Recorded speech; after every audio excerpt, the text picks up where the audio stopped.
अपने यहाँ बैठे हैं, छोटी बड़ी जगह को मिला करके अपन लोग वीर कॉलोनी कह देंगे, फिर और जगह का नाम बदल जाएगा।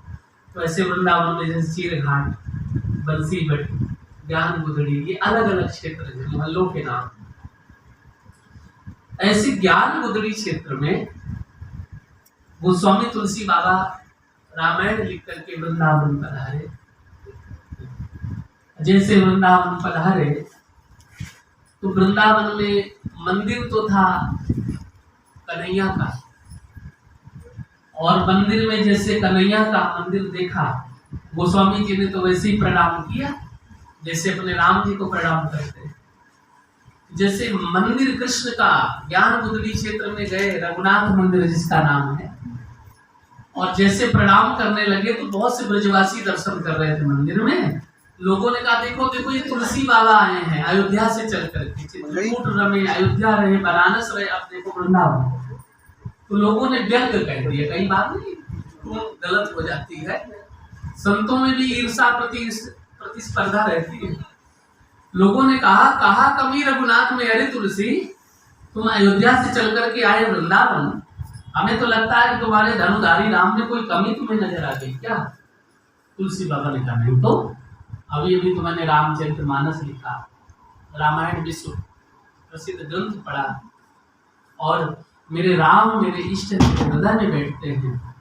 तो बोले कहा कमी रघुनाथ में, जो तुलसी तज दिए बाण, कोई तो कमी है जो तुमने धनुष बाण त्याग करके मन बेसुध है गौ सुन बंसी की तान। हमारे कन्हैया की बंसी सुन करके लगता है कि तुम्हारा मन बेसुध हो गया क्या? गोस्वामी तुलसी बाबा बोले नहीं भाई, मेरी दृष्टि में राम और कृष्ण एक है। जैसे आप में से कोई कहे भाई एक गिलास पानी पिला दो, दूसरे ने किसी ने कहा भाई एक लोटा जल दे दो, तीसरे ने कहा excuse me give me please one glass water, उसने वाटर मांग लिया। अच्छा वाटर में, जल में, पानी में कोई अंतर करके बताओ क्या अंतर? कुछ नहीं। हिंदी का बोध था तो उसने जल कहा, बोलचाल की भाषा में पानी मांगा। ज्यादा ही कुछ अंग्रेजी पढ़ गए लोग तो उन्होंने वाटर कह दिया। अब बताइए, गोस्वामी तुलसी बाबा बोले राम कृष्ण दो एक है, अंतर नहीं निमेष। ये पलके जो है ना, इसकी कोर के बराबर भी अंतर नहीं। वही मेरे राम है, वही कृष्ण है। तो मैं तो वृंदावन आया, वृंदावन में रज को प्रणाम किया, इतना विशाल ग्रंथ समाज को दिया, इसलिए मैंने सोचा कि चलो मैं तो आई रे वृंदावन धाम, जैसे मीराबाई आई दर्शन करने, वैसे मैं भी दर्शन करने आया। बोले अच्छा मन बेसुध है जो सुन बंसी की तान। बोले राम जी में कमी आ गई। तुलसी बाबा ने बहुत सफाई दी, लोग नहीं मानते। अब भक्ति ही तो है। भक्त ने भगवान के सामने कहा प्रभु आप तो किसी को भेद नहीं करते कि ये भाई ब्राह्मण है, क्षत्रिय है, वैश्य है, शूद्र है, सनातनी है, बौद्ध है, ईसाई है, किस धर्म का, आप तो सब पर समदृष्टि रखते हैं।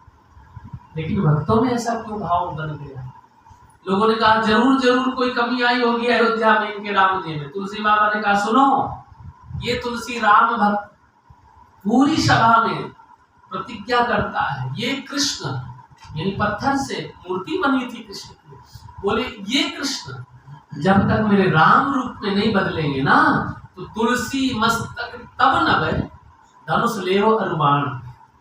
प्रभु आज मेरी मर्यादा की बात है, लोगों ने मेरे ऊपर उंगली उठाई है, आज या तो भक्त हार रहा, या तो आपकी भक्ति निरर्थक हो रही है। भगवान रोमावली खड़ी हो गई।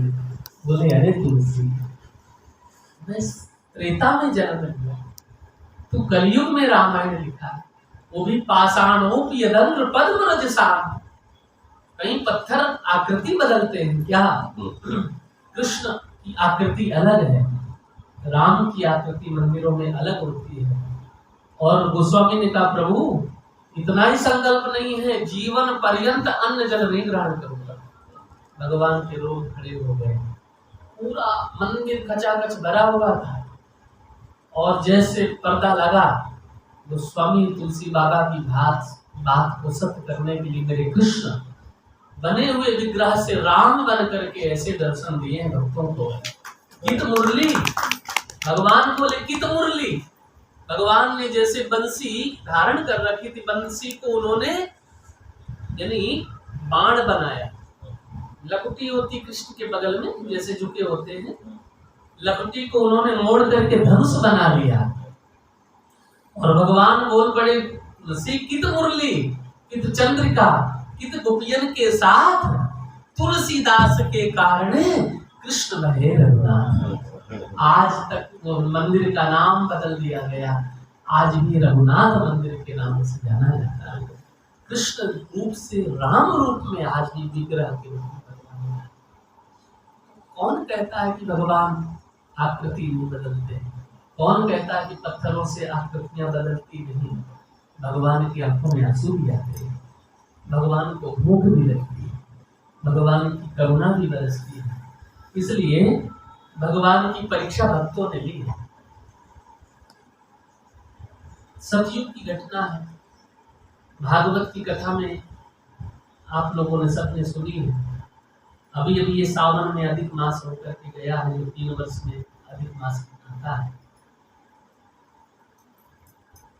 राक्षस का घर है, किसी वैष्णव का घर नहीं, किसी भक्त का घर नहीं है। हिरण्यकश्यप जो प्रहलाद के पिता है, उसने ढिंढोरा पिटवाया, यानी बुनियादी ढिंढोरा पिटवा दिया सैनिकों को भेज करके। न यष्टव्यम न दातव्यम न होतव्यम द्वजात कुछ, न मेरे राज्य में कोई हवन करेगा, न कोई माला जपेगा, न भजन करेगा, न नारायण नाम लेगा। यदि कोई पकड़ा गया तो फांसी की सजा। भैया कौन नाम है? एक तो दुष्ट राजा, वो भी राक्षस, संयोग से पुत्र प्रहलाद हुआ। और जब खींच करके प्रहलाद को मारने का समय आया तो हिरण्यकश्यप ने कहा, क्यों रे, तेरा भगवान कहाँ कहाँ है? मंदिर नहीं थी वो, राजा का महल था। राजा में भी वो आसुरी प्रवृत्तियां थी, सब राक्षसी प्रवृत्ति के लोग। लेकिन क्यों रे प्रहलाद, तेरा भगवान कहाँ है? तुझे बचाने आएगा? बोले हाँ, हरि व्यापक सर्वत्र समान, मेरे प्रभु तो सर्वत्र व्याप्त। बोले फिर क्या तेरा भगवान इस खंबे में? बोले हाँ। देवताओं ने कहा, प्रभु वो भक्त है और आज आपके नाम और रूप और आश्रय के कारण उसका विश्वास है। कहीं ऐसा ना हो जाए कि उसने कहा और आप जाओ नहीं तो विश्वास डगमगा जाएगा। संसार में कौन आपको भगवान सर्व अंतर्यामी मानेगा? भगवान क्षीर सागर से देख रहे, बोले इस खंबे में भगवान? बोले हाँ, पाषाणोपि, आषाढ़ माने पत्थर में भगवान है। तो ये बताइए कौन सा मंदिर था, कौन सा आश्रम था, कौन सी कुटिया थी, कौन से भजन करने वाले लोग वहां थे? लेकिन जैसे भक्त की दृष्टि गई और जैसे उसने एक मुक्के का प्रहार किया क्रोध के कारण, तो ऐसा चरचराया खंभा, ऐसी गड़गड़ाहट हुई और भगवान नरसिंह बसय प्रतिखंभन पर काढ़न को प्रहलाद कहा। आज भगवान प्रकट हो गए। तो किसकी परीक्षा हुई, भगवान की या भक्त की? यहाँ भक्त की परीक्षा हुई थी कि भक्त के विश्वास की परीक्षा थी। और देखो अब भगवान की परीक्षा त्रेता में हुई। सतयुग में भक्त ने परीक्षा दी भगवान, क्योंकि पाषाण यानी खंभे से भगवान को प्रकट किया और भगवान ने हिरण्यकश्यप का वध किया। ब्रह्मा दया सुरगणा वीर्य, ब्रह्मा आदि देवता कांप गए। भगवान का क्रोध नहीं शांत हो रहा। गणेश जी को बुलाया गया, बोले हे गणपति तुम हो अग्र पूजित हो, तुम सबके प्रिय हो, तुम ही जाओ भगवान को मनाओ, क्रोध है। गणेश जी चूहा पे सवार होके गए। अब भगवान का मुख तो शेर का ही था, शेर तो दहाड़ लगाएगा ना। भगवान ने लगाई दहाड़, चूहा इधर उधर, गणेश जी मोटा पेट लिए कड़कड़ कड़कड़ करके नीचे। बोले भैया आज भगवान नहीं मान रहे काऊ की बात। लोगों ने कहा देखो गृह मंत्रालय की पावर सबसे बड़ी पावर होती है। भगवान नारायण बने हैं आज नरसिंह, लक्ष्मी जी के पास में चलो। देवता लोग बोले माँ यदि प्रभु को थोड़ा कुछ कह देंगे तो शायद क्रोध शांत हो जाए। लक्ष्मी श्रृंगार करके आई, बिना सजना के कैसे ये साज सजना नहीं सजना तो सब कुछ बेकार से। याश्री स्वयं सुकृत नाम भवनेषु लक्ष्मी, आज वैकुंठ से भवन में पधारी लक्ष्मी जी सज धज करके। और जैसे लक्ष्मी जी आई हैं तो लक्ष्मी जी ने वही भाषा का प्रयोग किया जो बैकुंठ में करती। बोले सुनो, ये सारे आपके बालक डर रहे हैं, अब तो क्रोध शांत करो। भगवान ने लगाई दहाड़, लक्ष्मी जी की रोए रोए खड़े हो गए और महाराज ऐसी आरती की थाली छोड़ करके भगी लक्ष्मी जी। बोले ये हमारे खसम ही ना है। खसम मतलब ब्रज की भाषा में ये हमारा पति ही ना है, हमारो पति हो तो हमारो कहना मान ले। तो लक्ष्मी जी दौड़ पड़ी। देवता घबराए कि जब लक्ष्मी जी की नहीं सुनी गई, विघ्नेश्वराय वरदाय सुरप्रियाय, गणपति की नहीं सुनी गई, अब किसकी सुनी जाए। ब्रह्मा जी दूर खड़े। ब्रह्मा जी ने कहा हमसे तो प्रभु इतने नाराज क्योंकि हम ही वरदान दिया था। यो गंगा तरंग रमणीय जटा कला, जटाधारी भगवान शिव खड़े नहीं, भगवान सुन रहे। उसके बाद नारद जी ने सोचा यदि प्रभु का क्रोध इतना ही विलंब रहा धरती पलट जाएगी, ब्रह्मांड हस्ताचल में हो जाएगा। आज प्रहलाद से कहा बेटा प्रहलाद तुम ही भगवान को प्रणाम करो।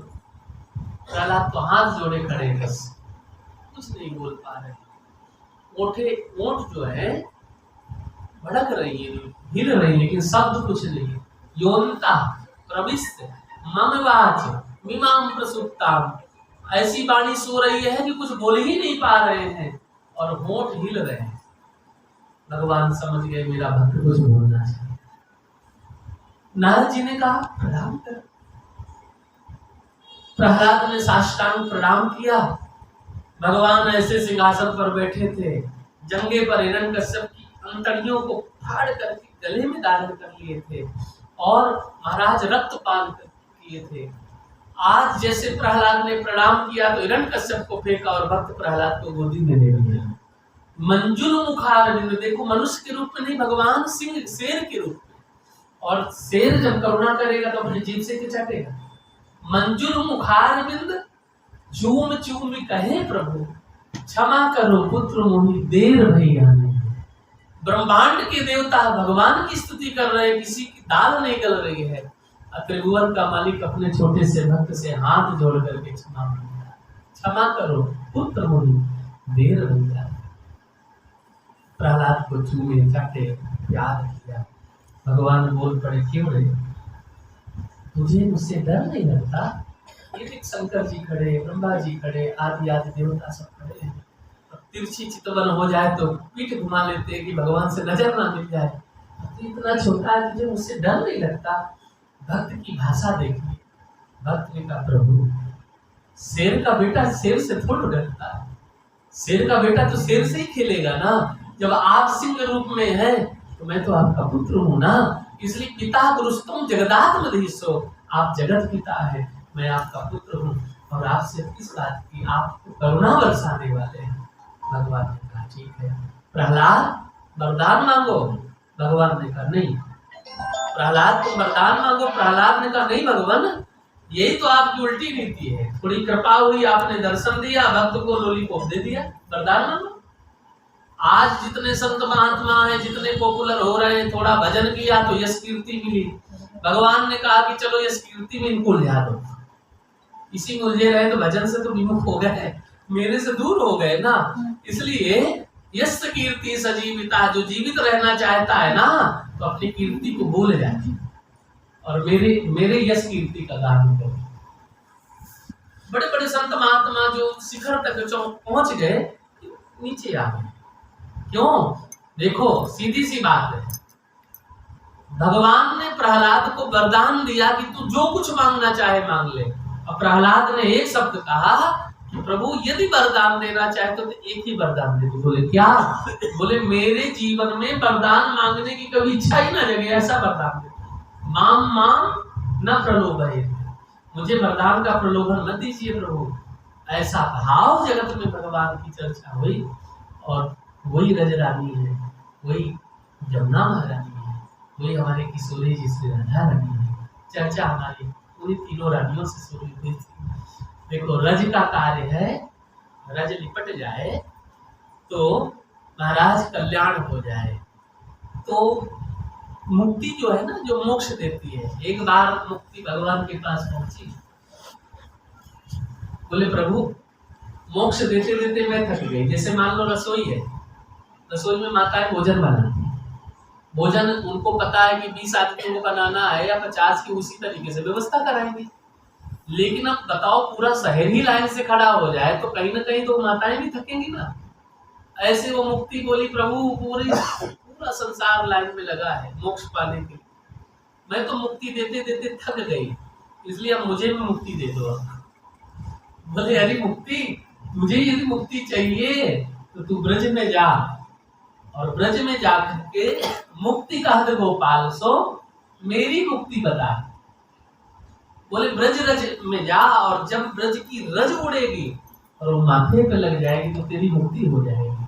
मुक्ति कहत गोपाल सो मेरी मुक्ति बताए, ब्रज रज उड़ मस्तक लगे मुक्ति की मुक्ति हो जाए। अरे मुक्ति, तेरी को भी मोक्ष देने की क्षमता है ब्रज की रज में। इसलिए उस आशा मोह चरण रेणु बृहस्पति के शिष्य उद्धव जी गए थे वही ज्ञान गोदड़ी क्षेत्र में जहाँ पर रघुनाथ मंदिर है, गोपियों को ज्ञान देने, और 7 महीने रह करके ब्रज की रज को माथे पे लगाए और भूल गए कि हमें आधा घंटा के लिए आना था यहाँ वृंदावन और फिर मथुरा जाना है। 7 महीने रह गए। धन्य है ब्रज की रज। तो एक रज रानी हुई, दूसरी क्या है? यमुना महारानी। यमुना कौन है? बोले सूर्य भगवान की पुत्री है। अहम देवस्य सवितुर दुहितापति विक्षति विष्णु वरेण्यम वरदम तपः परममास्थितम्। यमराज की सूर्य की पुत्री है, यमराज की बहन है, इसलिए सूर्य के एक यमुना जो है सूर्य के ही पुत्री के रूप में है। इसलिए यमदूतिया आती है ना, जो दीपावली जब हम लोग मनाते हैं उसके अगले दिन भैया दूज का त्योहार आता है, उस त्योहार का नाम है यमदूतिया, हमारे ब्रज में बोलते हैं। यानी यमराज और यमुना दोनों भाई हैं, इसलिए यमराज और यमुना। यमराज जिसको छू ले उसको तो नरक के अलावा कहाँ जगह मिले, यमराज ही लेने आते हैं, धर्मराज निर्णय देते।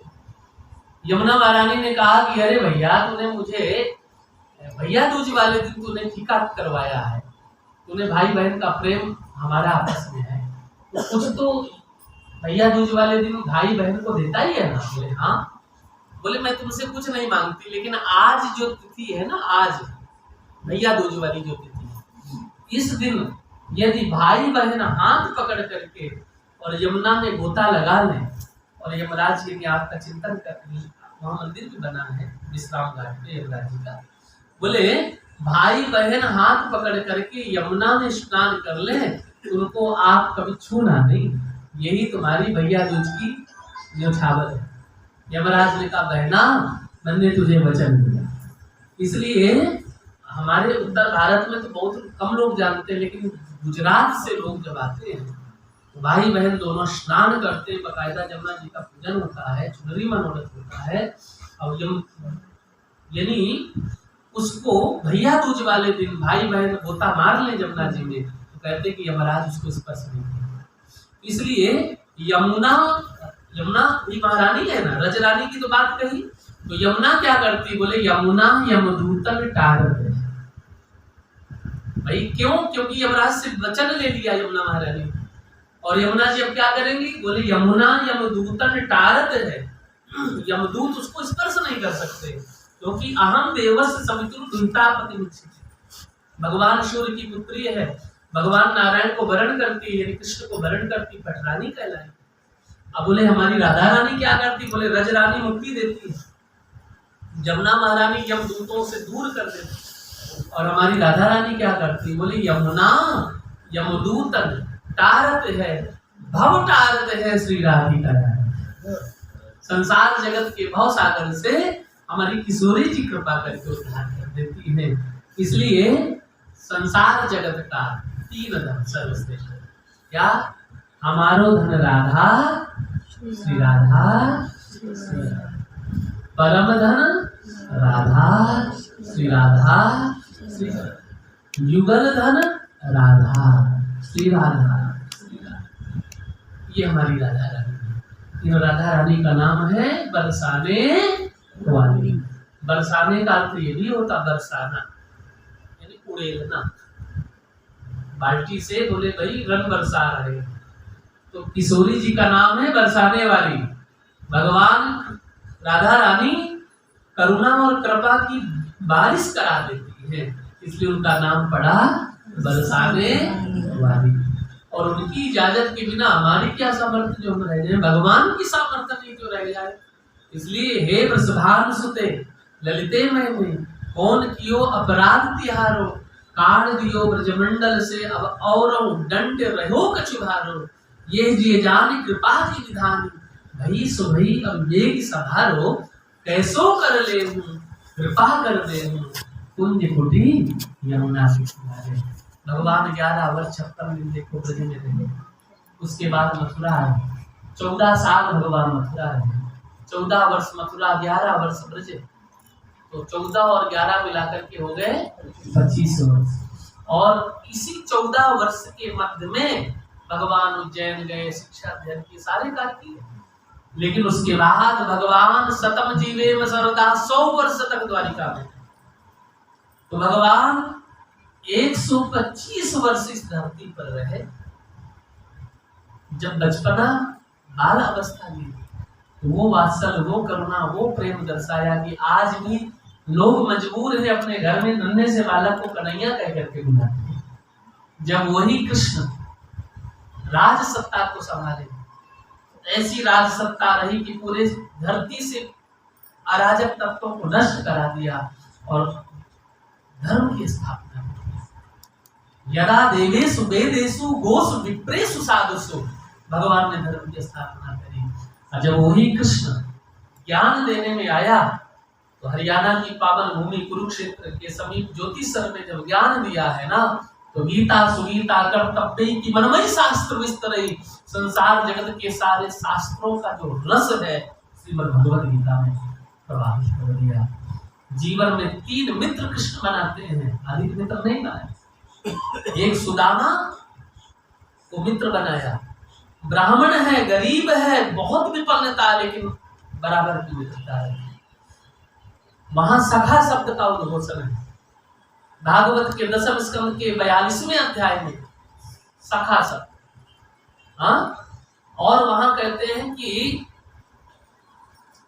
कृष्णस्यासी सखा कश्चित्, प्रमाण भी है ना श्लोक में, कृष्णस्यासी सखा कश्चित् ब्राह्मणो ब्रह्मविद्तम, ब्राह्मण को सखा बनाया जिनका नाम सुदामा। तो सुदामा गरीब थे, लेकिन ब्रह्म संबंध से जुड़े थे, निरंतर जितात्मा है, बुद्धि से चित्त से भगवान से समर्पित है, ब्रह्म संबंध से जुड़े हैं। दूसरा मित्र बनाया अर्जुन को, और तीसरा मित्र बनाया उद्धव को। देखिए भगवान की लीला, उद्धव ज्ञानी बहुत, भक्त नहीं। अर्जुन भक्त बहुत तो ज्ञानी नहीं। सुदामा ब्रह्म चिंतन से जुड़े हुए हैं, भक्ति है, धन नहीं। और ऐसे मित्र बनाए कि अर्जुन को श्रीमद् भगवद गीता का जब ज्ञान दिया, तो तोहे मोहे नाते अनेक मानिए स्वभावे, जो अर्जुन कह रहा था कि तुम्हारी बहन सुभद्रा मुझसे ब्याही है, तुम रिश्ते में साले लगते हो, मैं तुम्हारा जीजा लगता हूं। अर्जुन कह रहे, मैं मालिक हूं, तुम सारथी हो, मैं तुमको आदेश दे रहा हूं, मेरा रथ सेना के मध्य में ले चलो केशव। तुम मेरे मामा के लड़के, मैं तुम्हारे बुआ का लड़का, इसलिए भाई नहीं। भगवान बोलते नहीं, ये संसारिक नाते से ही तो तू उलझा हुआ है, तू केवल एक रिश्ता मुझसे मान ले। क्या बोले? शिष्यस्ते हम साथ इमाम त्वाम प्रपन्नम, तू शिष्य बन करके सुनता लेट जा चरण में, फिर देख मुझे मान दृक्षय, मेरी तरफ देख, मैं तुझे क्या दिखाना चाहता हूँ। अर्जुन ने जैसे देखा, भगवान ने एक झलक दिखा लाई ना, महाराज अतल वितल सुतल तलातल प्रसातल महातल सहस्त्र फणा फण मंडल मंडिते, सब कुछ दिखा दिया। और महाराज पीपल का पत्ता जैसे हिलता ना, अर्जुन ऐसे कांप रहे। भगवान ने अर्जुन से कहा, कहाँ गए अर्जुन? अब अर्जुन हो में तो अर्जुन बात करे, कांपते जा रहे। भगवान ने ब्रह्मांड का दर्शन कराया, अपने मुख में विराट रूप का दर्शन कराया। भगवान ने झिझकोरा, अर्जुन प्रभु। अब मैं सब समझ गया। साष्टांग लेट के चरणों में बोले प्रभु यही तोतली भाषा में आपने उलझा रखा था। भगवान बोले सुनो, तोहे मोहे नाते अनेक मानिए स्वभावे, तुमको जो रिश्ता पसंद वो मान लो मुझसे, लेकिन जो गुरु शिष्य का रिश्ता है ना वो सर्वोपरि रिश्ता है। और ऐसे गीता का ज्ञान दिया कि ऊर्ध्वमूल मनस्साखा मस्वस्तम प्राहुरप्रेम। ये जो श्राद्ध पक्ष चल रहा है ना, अभी हम लोगों के पितरों का समय चल रहा है, 16 दिन का ये पितृ पक्ष है। हमें लगता है हम अपने पितरों को पानी दे रहे हैं, हमें लगता है हम अपने पितरों को श्राद्ध दे खिला रहे हैं, हमें लगता है हम अपने 16 दिन अपने पितरों के लिए कार्य कर रहे हैं। नहीं, पितृ तो हमारे है ही है। मान लो हमारे जो पूर्वज उनको तो हम पितर कहते ही हैं। पितृ शब्द जो है पुण्यनाम नयति नरका इति पितरा, यानी पुण्य नाम के नरक से जो बेटा अपने पिता को निकाल दे वो है पुत्र। और श्राद्ध शब्द जो है, श्रद्धा शब्द से श्राद्ध शब्द की उत्पत्ति होती है कि मरने के बाद भी हम अपने माता पिता के प्रति ऐसी श्रद्धा रखते हैं कि आज भी किसी ब्राह्मण को भोजन कराकर अपने माता पिता को जल दे, तर्पण। जैसे तर्पण देते हैं तो पितर क्या कहते हैं, देवताभ्या। सबसे पहले जब भी तर्पण करते थे देवताओं को जल मिलता, पितरों को नहीं मिलता। देवताभ्या, उसके बाद पितृभ्यो, पितरों को मिलता। कौन से पितरों को? तुम्हारे पितरों को नहीं, जो हम सब के पितर है, ब्राह्मण क्षत्रिय वैश्य शूद्र, पूरे सृष्टि के जो पितर, वो कौन है? बोले जब भगवान ने सृष्टि का निर्माण किया और सृष्टि के निर्माण करते समय नाभि से ब्रह्मा जी ने अपनी दाहिनी भुजा से मनु महाराज, बाई भुजा से शतरूपा महारानी को, वहीं से पत्नी का संबंध शुरू हुआ। उसमें ब्रह्मा जी ने दक्ष प्रजापति को बनाया।